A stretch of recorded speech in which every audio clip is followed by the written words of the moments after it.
नमस्कार विद्यार्थी मित्रांनो, मी संतोष पवार सर, संचालक ओमकार करिअर अकॅडमी. या व्हिडिओ लेक्चरमध्ये आपण सिंपल पास्ट टेन्स म्हणजेच पास्ट इंडेफिनिट टेन्स या काळाचा अभ्यास करणार आहोत. सिंपल पास्ट टेन्सलाच मराठीमध्ये साधा भूतकाळ असे म्हणतात. एखादी क्रिया भूतकाळात घडली हे दर्शविण्यासाठी सिंपल पास्ट टेन्स वापरला जातो. जसे मी शाळेत गेलो, मुले क्रिकेट खेळली, पाहुणे उशिरा पोहोचले. या वाक्यामध्ये आपल्या लक्षात येतं की क्रियापदाच्या शेवटी ला, ली, ले प्रत्यय लागतात. त्याच ठिकाणी इंग्रजीमध्ये सिंपल पास्ट टेन्स वापरला जातो. सिंपल पास्ट टेन्सची रचना देखील अतिशय सिंपल, सोपी आहे. यामध्ये कर्त्यानंतर क्रियापदाचे भूतकाळी रूप वापरले जाते. कर्त्यानंतर क्रियापदाचे भूतकाळी रूप म्हणजेच जसं गो या क्रियापदाचं वेंट हे भूतकाळी रूप झालं, किंवा वर्क या क्रियापदाचं भूतकाळी रूप करताना आपण वर्कड ईडी प्रत्यय लावतो, किंवा कम केम, वर्क वर्कड, टीच टॉट, सी सॉ यासारखी क्रियापदाची दुसरी रूपे वापरून आपण सिंपल पास्ट टेन्सची रचना करतो.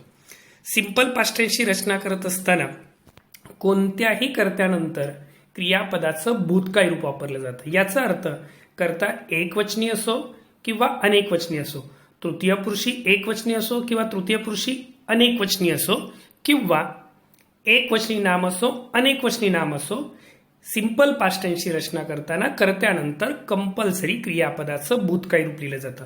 जसे आय रोट मी लिहिले, वी रोट आम्ही लिहिले, यू रोट तू लिहिले, यू रोट तुम्ही लिहिले, ही रोट त्याने लिहिले, शी रोट तिने लिहिले, दे रोट त्यांनी लिहिले. अर्थात सिंपल पास्ट टेन्सचा उपयोग भूतकाळातील सवय दर्शवण्यासाठी सुद्धा केला जातो. त्यामुळे या वाक्यांचे भाषांतर आय रोट म्हणजे मी लिहित असे, वी रोट आम्ही लिहित असे, यू रोट तू लिहित असे, यू रोट तुम्ही लिहित असे, ही रोट तो लिहित असे, शी रोट ती लिहित असे, दे रोट ते लिहित असत असे देखील होते. पण यामध्ये महत्त्वाचं म्हणजे या काळाची रचना करताना कर्त्यानंतर कंपल्सरी क्रियापदाचं भूतकाळी रूप वापरलं जाईल. या काळाची नकारार्थी वाक्यरचना करत असताना आपण वाक्यामध्ये कोणतंही सहाय्यकारी क्रियापद नसल्यामुळे सहाय्यकारी क्रियापद म्हणून डीड ह्या सहाय्यकारी क्रियापदाचा वापर करतो.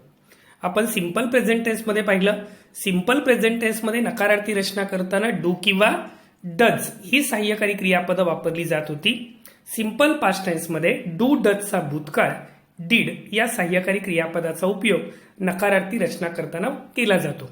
अर्थात डू डज डीड च्या बाबतीमध्ये सगळ्यात महत्त्वाचं ही तीन सहाय्यकारी क्रियापदं इंग्रजीमध्ये जेव्हा जेव्हा सहाय्यकारी क्रियापद दिलेल्या वाक्यात नसेल अशा वेळेला सहाय्यकारी क्रियापदाचं कार्य करतात आणि यानंतर मुख्य क्रियापदाचं नेहमी पहिलं रूप वापरलं जातं. अर्थात हे इंग्रजीमधले ब्रह्मा विष्णू महेश आहेत.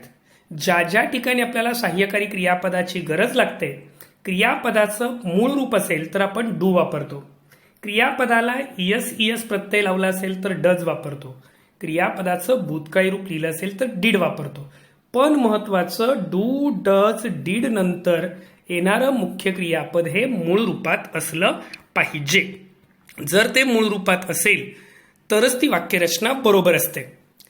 म्हणजेच या ठिकाणी वाक्यरचना करताना सुरुवातीला कर्त्यानंतर डिड नॉट नंतर base form of the verb म्हणजे V1, त्यानंतर उरलेलं वाक्य लिहिलं जातं. जसं आय डिड नॉट राईट मी लिहिले नाही, वी डिड नॉट राईट आम्ही लिहिले नाही, यू डिड नॉट राईट तू लिहिले नाही, यू डिड नॉट राईट तुम्ही लिहिले नाही, ही डिड नॉट राईट त्याने लिहिले नाही, शी डिड नॉट राईट तिने लिहिले नाही, किंवा दे डिड नॉट राईट त्यांनी लिहिले नाही.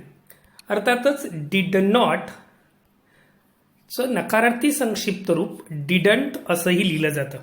म्हणजे ज्या ठिकाणी आपण आय डिड नॉट राईट असं लिहितोय त्या ठिकाणी आपण आय डिडंट राईट असंही लिहू शकतो.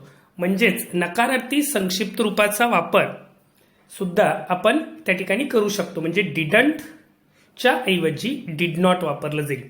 I didn't write, we didn't write, you didn't write, you didn't write, he didn't write, she didn't write किंवा they didn't write. Simple past tense मधील वाक्याची प्रश्नार्थक रचना करत असताना या ठिकाणी आपण पाहिलं हेल्पिंग वर्ब म्हणून डीड वापरला जातो, सहाय्यकारी क्रियापद म्हणून डीड वापरतो. त्यामुळे प्रश्नार्थक वाक्याच्या शेवटी प्रश्नचिन्ह दिलं जाईल आणि वाक्याच्या सुरुवातीला डीड हे सहाय्यकारी क्रियापद वापरलं जाईल. प्रश्नार्थक वाक्याची रचना अशी असेल, did, subject, base form of the verb म्हणजेच main form of the verb आणि त्यानंतर उरलेलं वाक्य लिहून शेवटी प्रश्नचिन्ह दिलं जाईल. जसं डीड आय राईट, मी लिहिले का, डिड वी राईट, आम्ही लिहिले का, डिड यू राईट, तू लिहिले का, डिड यू राईट, तुम्ही लिहिले का, डिड ही राईट, त्याने लिहिले का, डिड शी राईट, तिने लिहिले का, डिड दे राईट, त्यांनी लिहिले का. अशा पद्धतीने सिंपल पास्ट टेन्सच्या होकारार्थी, नकारार्थी आणि प्रश्नार्थक रचना होतात. आपण याची काही उदाहरणे पाहूया. जसे I played cricket. I played cricket हे वाक्य अर्थातच सिंपल पास्ट टेन्समध्ये आहे. याचं नकारार्थी संक्षिप्त रूप I did not play cricket असं होईल. याचं प्रश्नार्थक वाक्य डिड आय प्ले क्रिकेट असं होईल. We won the match, we did not win the match किंवा did we win the match. You help me, you didn't help me किंवा did you help me. He wrote an essay, he didn't write an essay किंवा did he write an essay. She sang a song, she didn't sing a song, did she sing a song. It rained, it didn't rain, did it rain. They did it, they didn't do it किंवा did they do it. याप्रमाणे या नकारार्थी रचना आणि प्रश्नार्थक रचना केल्या जातील. Simple past टेन्सचे uses अर्थात परीक्षेच्या दृष्टिकोनातून या काळाचे उपयोग अभ्यासणं खूप महत्त्वाचं आहे. उदाहरणार्थ यातला पहिला उपयोग, to indicate the action started and finish at the specific time in the past. म्हणजे भूतकाळात घडलेली क्रिया दर्शवताना की ज्या क्रियेचा वर्तमानाशी संबंध नाही अशी भूतकाळात घडलेली क्रिया दर्शवताना आपण सिंपल पास्ट टेन्स वापरतो. अर्थातच परीक्षेला दिलेल्या वाक्यामध्ये क्रियापदाचे योग्य रूप वापरण्यासाठी आपल्याला मदत करतात ते म्हणजे हे signal word yesterday, last year, last month, last week, the previous month, the previous year, the previous week, many years ago, 6 months ago, in plus past time म्हणजे थोडक्यात इन प्लस 1947 वगैरे. म्हणजेच यस्टरडे काल, लास्टचा अर्थ मागील, प्रिव्हियस याचा अर्थ अगोदरचे, पूर्वीचे किंवा मेनी इयर्स ॲगो खूप वर्षापूर्वी, 6 months ॲगो 6 महिन्यापूर्वी. तर अगदी अ मिनिट ॲगो जरी असेल तरी सुद्धा ज्या वाक्यामध्ये ॲगो आहे त्या वाक्यात कंपल्सरी सिंपल पास्ट टेन्स वापरला जाईल. जसे she visited Paris last year. या वाक्यामध्ये लास्ट इयर, लास्ट हा शब्द असल्यामुळे आपण व्हिजिटेड वापरला. My friend met with an accident yesterday.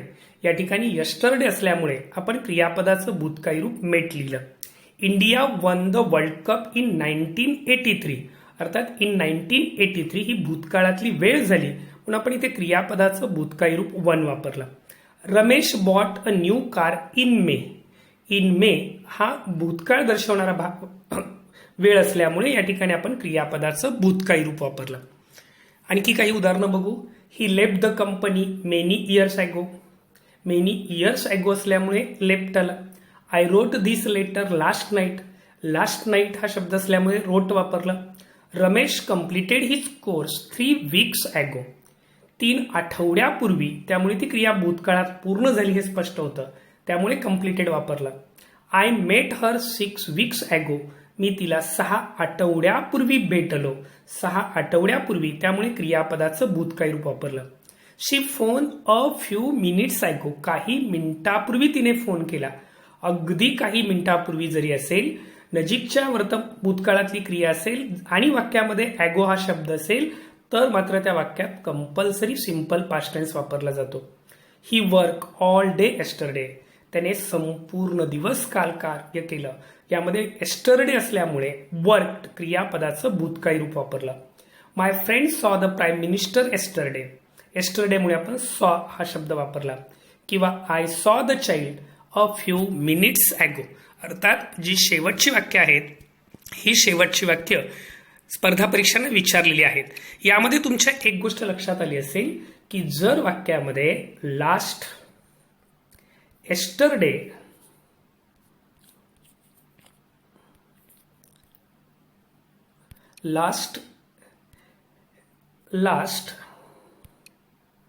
जर वाक्यामध्ये लास्ट यस्टरडे ॲगो प्रिव्हियस यासारखे शब्द जर आलेले असतील तर त्या वाक्यामध्ये आपण कंपल्सरी सिंपल पास्ट टेन्स वापरतो. अर्थात last LAST last, last year, last week, last month, last day यासारखे शब्द असतील. एस्टरडे असेल, एस्टरडे, प्रिव्हियस, ॲगो यासारखे सिग्नल वर्ड आले की लक्षात ठेवायचं क्रियापदाचं भूतकाळी रूप त्या वाक्यात वापरलं जाईल. म्हणजेच लास्ट, एस्टरडे, प्रिव्हियस, ॲगो हे आपल्यासाठी भूतकाळ ओळखण्यास मदत करणारे सिग्नल वर्ड आहेत. जर हे सिग्नल वर्ड वाक्यात असतील तर पटकन आपल्या लक्षात येतं की त्या वाक्यात सिंपल पास्ट टेन्स आहे. जसं यस्टरडे वरून आपल्या लक्षात येते ते वर्कड वापरला, किंवा ॲगो वरून आपल्या लक्षात आलं सॉ वापरला, किंवा लास्ट नाईट वरून लक्षात आलं रोट वापरला. म्हणजे थोडक्यात हे आपल्याला 4 पर्यायातलं योग्य उत्तर निवडण्यासाठी मदत करणारे सिग्नल वर्ड आहेत, अर्थात सहाय्यक असे शब्द आहेत. त्यानंतर साध्या भूतकाळाचा दुसरा महत्वाचा उपयोग होतो तो म्हणजे to indicate the habitual action in the past, भूतकाळातील सवय दर्शवण्यासाठी. अर्थात यासाठी सिग्नल वर्ड म्हणून आपल्याला मदत करतात ते इयर्स ॲगो, खूप खूप वर्षापूर्वी, long ago, many years ago, once upon a time यासारखे शब्द, आणि त्याचबरोबर त्या वाक्यातून व्यक्त होणारी हॅबिट अशी सवय दर्शवताना सुद्धा आपण सिंपल पास्ट टेन्स वापरतो. जसं he studied many hours every day, तो कित्येक पुष्कळ तास दररोज अभ्यास करायचा. पण कधी ही गोष्ट भूतकाळात सातत्याने घडत असे म्हणून आपण स्टडीड वापरलं. Years ago she drove a scooter but now she has a car, खूप वर्षापूर्वी ती स्कूटर चालवत असे पण आता तिच्याकडे कार आहे. तर या ठिकाणी सुद्धा आपल्या लक्षात येतं की ही भूतकाळातील सवय झाली. Long ago there live a king in Japan, खूप वर्षापूर्वी जपानमध्ये एक राजा राहत असे त्यामुळे आपण लिव्ह वापरलं. He always carried an umbrella with him, तो नेहमी त्याच्यासोबत छत्री नेत असे, ही भूतकाळातील सवय असल्यामुळे कॅरीड वापरलं. I played cricket when I was teenager, मी टीनेजर असताना, टीनेजर याचा अर्थ whose age is between 13 to 19, 13 ते 19 वयाचं असताना. आय प्लेड क्रिकेट, मी क्रिकेट खेळत असे, म्हणजे ती भूतकाळातील सवय झाली. अशी भूतकाळातील सवय दर्शवणारी वाक्य असतील तर आपण अर्थातच सिंपल पास्ट टेन्स वापरतो, आणि त्यामुळे सिंपल पास्ट टेन्सला हॅबिच्युअल पास्ट टेन्स असंही म्हटलं जातं.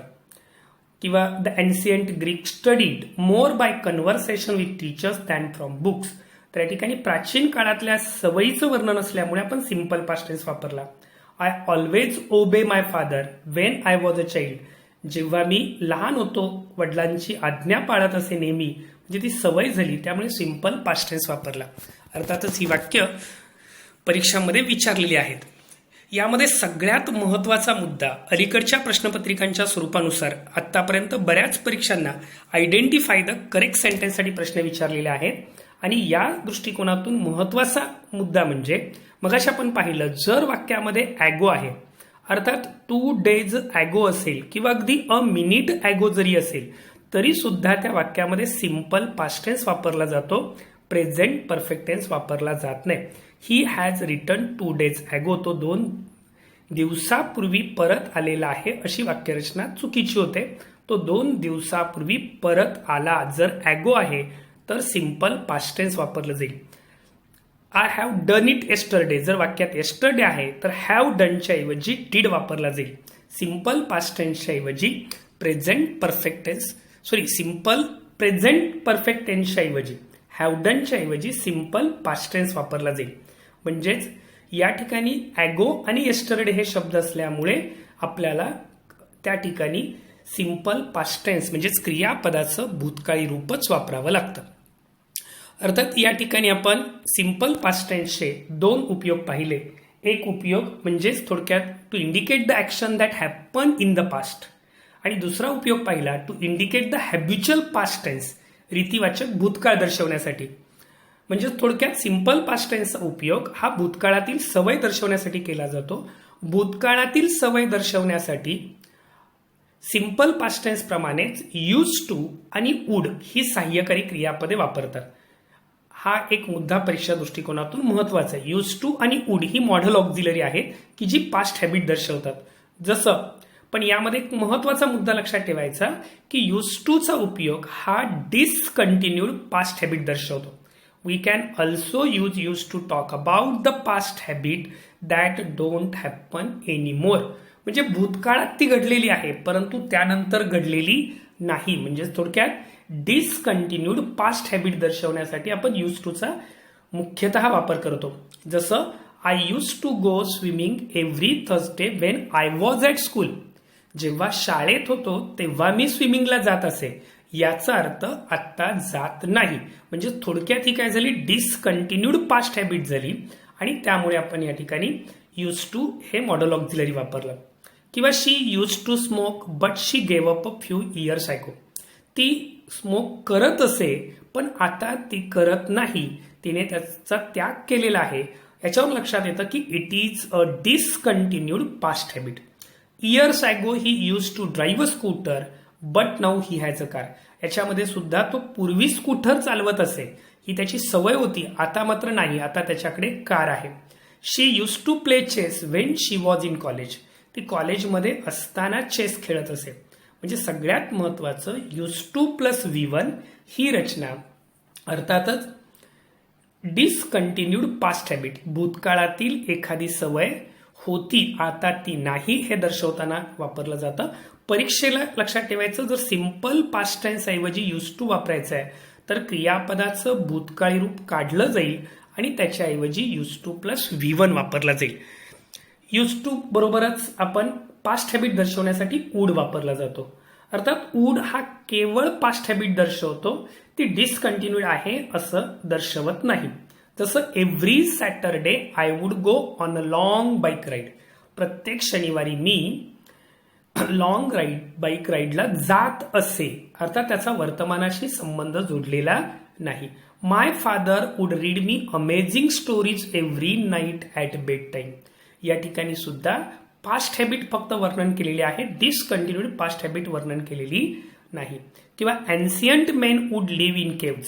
यामध्ये सुद्धा प्राचीन माणसे गुहेमध्ये राहत असत याचं वर्णन केलेलं आहे. म्हणजे थोडक्यात एखादी गोष्ट भूतकाळात सातत्याने घडत असे पण ती आता घडत नाही हे जर दर्शवायचं असेल तर आपण यूज टूचा वापर करतो, आणि केवळ पास्ट हॅबिट दर्शवायची असेल तर आपण वूड वापरतो. फक्त ते लक्षात ठेवायचं, वूड किंवा यूज टूचा वापर करत असताना वाक्यातील क्रियापदाचं भूतकाळी रूप काढलं जाईल आणि त्याच्या ऐवजी वूड वापरला जाईल. वूड नंतर मात्र वूड हे मॉडेल ऑक्झिलरी असल्यामुळे क्रियापदाचं पहिलं रूप येईल. किंवा वूड जर समजा वाक्यामध्ये क्रियापदाचं भूतकाळी रूप दिलेलं आहे आणि यूज टू वापरायचं आहे तर वाक्यातलं क्रियापदाचं भूतकाळी रूप काढून टाकलं जाईल, यूज टू वापरलं जाईल आणि त्यानंतर क्रियापदाचं मूळ रूप लिहिलं जाईल. जसं समजा एखाद्या वाक्यामध्ये ही प्लेड क्रिकेट असं वाक्य आहे. He played cricket when he was in college किंवा he played cricket before many years असं वाक्य आहे आणि या वाक्यामध्ये आपल्याला वूड किंवा यूज टू वापरायचं आहे. तर साहजिकच हा प्लेड काढून आपल्याला जर वूड वापरायचं आहे तर वूड लिहावा लागेल आणि त्यानंतर प्लेचं मूळ रूप लिहावं लागेल, वूड प्लस प्ले लिहावं लागेल. किंवा जर समजा आपल्याला या ठिकाणी प्लेडच्या ऐवजी यूज टू वापरायचं आहे तर वाक्यातला प्लेड काढून टाकला जाईल आणि त्या वाक्यामधला प्लेड काढून त्याच्याऐवजी आपल्याला यूज टू प्लेचा वापर करावा लागेल. जसं यूज टू प्लस प्ले वापरावा लागेल. फक्त ह्या दोन रचनामध्ये महत्वाची गोष्ट आपल्याला लक्षात ठेवावी लागेल ती म्हणजे यूज टू किंवा वूड या दोन रचनामध्ये एक महत्वाचा फरक आहे. यूज टू चा उपयोग हा डिसकंटिन्यूड पास्ट हॅबिट दर्शवतो. We can use to talk about past habits that don't happen anymore, म्हणजे थोडक्यात ते डिसकंटिन्यूड आहे. अशा वाक्यांच्या मध्ये लक्षात येईल आपल्या की कंपाऊंड सेंटेन्स किंवा कॉम्प्लेक्स सेंटेन्स दिलेलं असतं, अशा वेळेला आपण यूज टू वापरतो. आणि केवळ पास्ट हॅबिट असेल तर आपण वूडचा वापर करतो. तर विद्यार्थी मित्रांनो, या व्हिडिओ लेक्चरमध्ये आपण सिंपल पास्ट टेन्स, त्याचा उपयोग आणि सगळ्यात महत्त्वाचं यूज टू आणि वूड हे जे दोन मॉडल ऑक्झिलरी वर्ब्स आहेत यांचा अभ्यास केला.